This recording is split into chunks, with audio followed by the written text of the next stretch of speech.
জামা কাপড় তো সবাই কাচ্ছে, তো আমিও কাচ্ছি, কিন্তু জামা কাপড় কেচে সবাই তো বাইরে মেলে, তো আমি কেন ঘরের ভিতরে মেলতে শুরু করে দিলাম? আর এদিকে হচ্ছে মায়ের দিকেও না তাকিয়ে আমি উল্টো দিকে কেন তাকিয়ে দাঁড়িয়ে আছি, তো জানার জন্য পুরো ভিডিওটা দেখতে হবে। হ্যালো বন্ধুরা, আবারও চলে আসলাম একটা ছোট্ট একটা ব্লগ নিয়ে। আর দেখো, কালকে রাতের থেকে সেই বৃষ্টি হয়েই যাচ্ছে, বৃষ্টি আর থামার নামই নেই। তো সেটাই একটু দাঁড়িয়ে দাঁড়িয়ে দেখছিলাম, তো অনেক দাঁড়িয়ে থাকলাম। তো এখন হচ্ছে এখন তো একটু কাজকর্ম করতে হবে নাকি, শুধু কি বৃষ্টি দেখলেই হবে নাকি? তো দেখো, বাবা বাজার থেকে মাছ মাংস যা যা লাগে সব নিয়ে আসছে, আজকে যেগুলো রান্না হবে। তো দেখো, মাংসটা আমার ধোয়া হয়ে গেছে, তো এদিকে মাছটা ভালো করে পরিষ্কার করে ধুয়ে নিচ্ছি। আর এদিকে দেখো, মা হচ্ছে সবজি কাটছে, তো এদিকে মাংসের জন্য সব কিছু কেটে নিয়েছে। আর দেখো, লাউটা দেখছো আজকে কত বড়, আজকে লাউ ঘন্ট হবে। তো দেখো, এদিকে আমার মাংসটাও ধোয়া হয়ে গেছে, দেখো একদম পরিষ্কার করে ধুয়ে নিয়েছি। এদিকে মাছটাও ধোয়া হয়ে গেছে, আর এদিকে মাছের তেল। আর না, যখন তখন লাইন চলে যায়, তা মা বললো যে আগে তোকে মশলাটা আমি রেডি করে দিই, তুই আগে মিক্সিটা ঘুরিয়ে নে, কারণ লাইন চলে গেলে আবার পাটায় বাটতে হবে, আর পাটায় বাটতে আমি একদমই পারবো না। তো মাও পারবে না, যাই হোক, তা থেকে হচ্ছে মশলা আগে ভাগে করে রেখে দিই, পরে আর কোনো টেনশন নাই মশলা নিয়ে।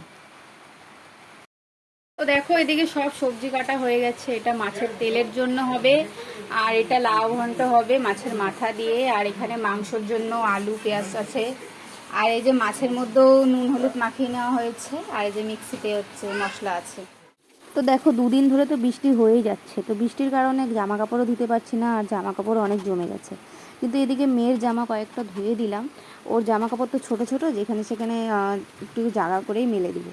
তো এই যে ধুয়ে ধুয়ে আগে হচ্ছে বাথরুমের মধ্যে আমি মেলে দিচ্ছি দড়িতে, যাতে জলটা ঝরে যায়, তারপরে দেখি বারান্দায় কোথাও হচ্ছে দড়িয়ে টাঙিয়ে তারপরে সেখানে মেলে দেবো। তো এই যে ধুয়ে মেলে দিচ্ছি। আর এদিকে হচ্ছে মা মাছ ভাজা করছে, দেখো মাছ ভাজা প্রায় হয়েই গেছে, তো বাকি রান্নাগুলো মা করতে থাকুক, আর আমি বাইরের যেটুকু কাজ আছে সেটাও আমি করে নিই। তো এদিকে খাবারের টেবিলটা মুছে নিচ্ছি, একটু পরেই তো সবাই স্নান করে খেতে বসবে, তার জন্য একটু ভালো মতো করে মুছে দিচ্ছি। আর আমরা টেবিলে বসেই না খেতে, খালি বাবাই খায়, আমরা সবাই নিচে বসেই খাই, নিচে বসেই শান্তি লাগে খেতে। আর এদিকে দেখো, মেয়ের যে জামা কাপড়গুলো ধুয়েছিলাম, তো এই যে বারান্দাতে এরকম দড়ি টাঙিয়ে দিয়েছে, তো সেখানেই মেলে দিচ্ছি। এখানেই বারান্দাতে আমাদের সবসময় ফ্যান চলে, তো ফ্যানের হাওয়াতে শুকিয়ে যাবে। তো এদিকে কাপড় মেলা হয়ে গেলেই আমি চলে যাব এখন ঘর ঠর ঝাড় দিতে, সব ঘর বারান্দাগুলো ভালো মতো করে ঝাড় দিয়ে দেবো, কারণ আজকে বৃষ্টি পড়ছে, মুছবো না, কারণ মুছলে পরে ঘর বারান্দা শুকোতে চায় না, আর বাচ্চা আছে, স্লিপ কেটে পড়ে যাবে। আর এখন দেখো, মাংসটা রান্না হচ্ছে, মাংসটা রান্না হয়ে গেলেই বাস, মার রান্না কমপ্লিট। তো বন্ধুরা, স্নান করে চলে আসলাম, আর দেখো পুজো আজকে নন্দিনী দিয়েছে। আর দেখো, বৃষ্টি সেই মানে কালকে থেকে থামার নামই নেই, কালকে থেকে হয়েই যাচ্ছে কন্টিনিউ বৃষ্টি। আর মেয়ে তো খালি রাস্তায় যাওয়ার জন্য একদম খালি বায়না করছে। তো দেখো, নন্দিনী পুজো দিয়েছে, গাছের ফুল সব।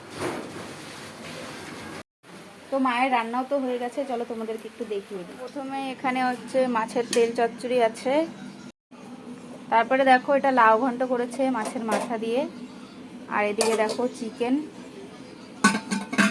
হচ্ছে, ভাত বাড়ছে সবার জন্য, তরকারি বেড়ে নিচ্ছে আছে আজকে সাথে। তো দেখো, ভাত এদিকে বেড়ে রেডি করে দিয়েছে সবার। তো বন্ধুরা, খাওয়া দাওয়া সব কিছু কমপ্লিট। তো এখন আর কি করব, বাইরে বৃষ্টি হচ্ছে, মেয়েকে ঘুম পাড়াবো, তারপর নিজেও শুয়ে থাকবো, দেখি ভিডিওটা এডিট করব। তো চলো, আজকের এই ব্লগটা এখানেই আমি শেষ করছি, আর তোমাদের কেমন লাগলো অবশ্যই কিন্তু কমেন্ট করে জানিও। দেখা হবে নেক্সট কোনো ব্লগে, ততক্ষণের জন্য টাটা। মামা টাটা দাও, টাটা টাটা।